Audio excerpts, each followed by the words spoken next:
À travers les paysages verdoyants du centre et de l'ouest de la Chine, un arbre d'une stature remarquable captive les générations par son élégance et sa résilience. Le paulownia, connu sous plusieurs noms poétiques comme l'arbre impérial ou le dragon saphir, possède une histoire fascinante, étroitement liée à la civilisation humaine. Pouvant atteindre jusqu'à 15 mètres de haut, ces géants à feuilles caduques arborent des feuilles étonnamment grandes, en forme de cœur, qui créent un dais d'ombre tacheté. Au printemps, le paulownia subit une transformation époustouflante, se parant de grappes de fleurs parfumées en forme de cloche, aux teintes lavande et violette. Ces fleurs délicates attirent une myriade de pollinisateurs, emplissant l'air d'un doux parfum qui annonce l'arrivée du printemps. Leur croissance rapide, dépassant souvent 3 mètres par an, leur a valu la réputation d'être l'une des espèces d'arbres à la croissance la plus rapide de notre planète. Cette caractéristique, associée à leur adaptabilité à divers climats et conditions de sol, a conduit à leur culture répandue à travers le monde. Cependant, les remarquables caractéristiques du paulownia ont également suscité des débats quant à leur impact potentiel sur les écosystèmes qu'ils habitent. Leur croissance rapide et leur dispersion prolifique de graines soulèvent des inquiétudes quant à leur potentiel à supplanter la végétation indigène. Par conséquent, comprendre l'équilibre complexe entre les avantages du paulownia et ses risques potentiels est crucial pour exploiter pleinement son potentiel, tout en assurant la préservation de la précieuse biodiversité de notre planète. Pendant des siècles, le paulownia a été hautement apprécié pour son bois léger, mais remarquablement résistant. Son bois présente une combinaison unique de propriétés recherchées, notamment un rapport résistance-poids exceptionnel, une résistance au gauchissement et à la fissuration, et d'excellentes capacités d'isolation. Ces attributs ont fait du bois de paulownia un matériau prisé dans un large éventail d'industries, de la construction et la fabrication de meubles aux instruments de musique, et même aux planches de surf. Ces dernières années, le cycle de croissance rapide du paulownia a suscité l'intérêt du secteur de la bioénergie. Sa capacité à produire une biomasse importante en peu de temps en fait un candidat prometteur pour la production d'énergie durable. Les plantations de paulownia peuvent être récoltées sur des rotations plus courtes que les essences de bois traditionnelles, fournissant une source de combustible renouvelable pour la production d'électricité ou de biocarburants. De plus, les feuilles du paulownia possèdent une teneur élevée en azote, ce qui en fait un ajout précieux à l'alimentation du bétail ou comme engrais naturel pour enrichir la fertilité des sols. Cette polyvalence a consolidé le statut du paulownia en tant que ressource économique précieuse, en particulier dans les régions où les pratiques forestières durables et l'utilisation des ressources renouvelables sont primordiales. Alors que le besoin urgent de lutter contre le changement climatique s'intensifie, le paulownia est apparu comme un allié potentiel dans la lutte contre l'augmentation des niveaux de dioxyde de carbone. Leur taux de croissance rapide se traduit par une capacité exceptionnelle à absorber le dioxyde de carbone atmosphérique par photosynthèse, le séquestrant efficacement dans leur biomasse ligneuse. Des études ont montré que les paulownia peuvent absorber beaucoup plus de dioxyde de carbone par unité de surface que de nombreuses autres espèces d'arbres. Ce potentiel remarquable de séquestration du carbone a suscité l'intérêt pour l'utilisation des plantations de paulownia comme moyen de compensation carbone. En plantant et en gérant durablement les forêts de paulownia, nous pouvons exploiter leur capacité naturelle à atténuer le changement climatique tout en profitant des avantages de leur précieux bois et de leur biomasse.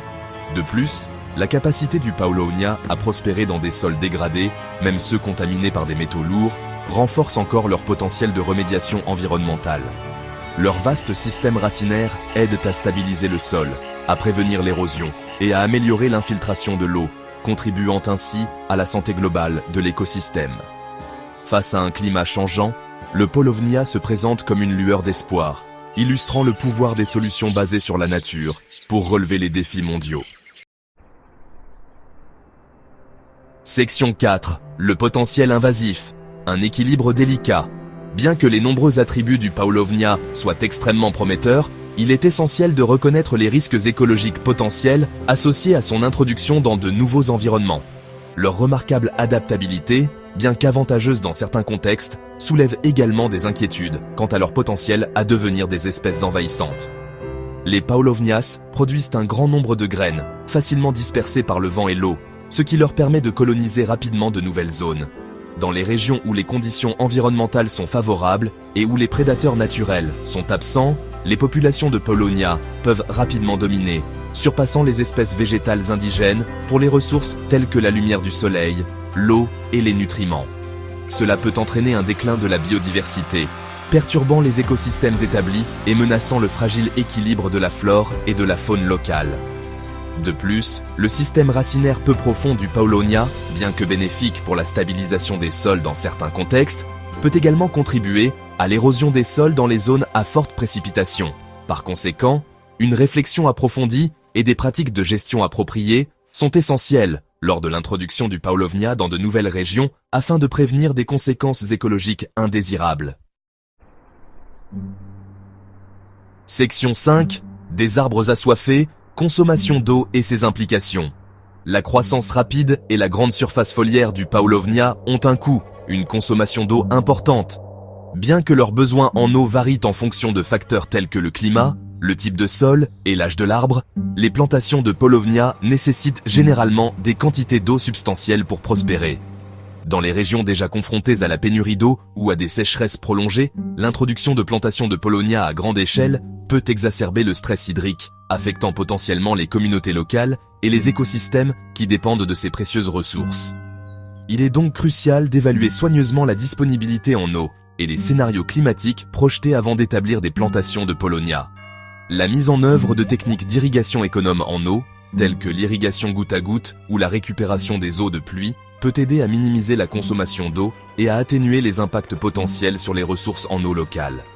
En outre, promouvoir la culture du Paulownia dans les zones où les précipitations sont naturellement plus élevées, où l'accès à des sources d'eau alternatives peut contribuer à des pratiques de gestion de l'eau plus durables. Section 6. Biodiversité et au-delà, l'effet domino. L'introduction de toute nouvelle espèce, aussi bénéfique soit-elle à certains égards, peut perturber les schémas de biodiversité existants.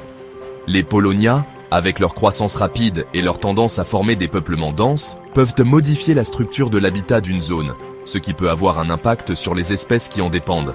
Par exemple, l'ombre dense projetée par les Paulownias matures peut inhiber la croissance de la végétation de sous-étage, affectant la disponibilité de nourriture et d'abri pour certaines espèces animales.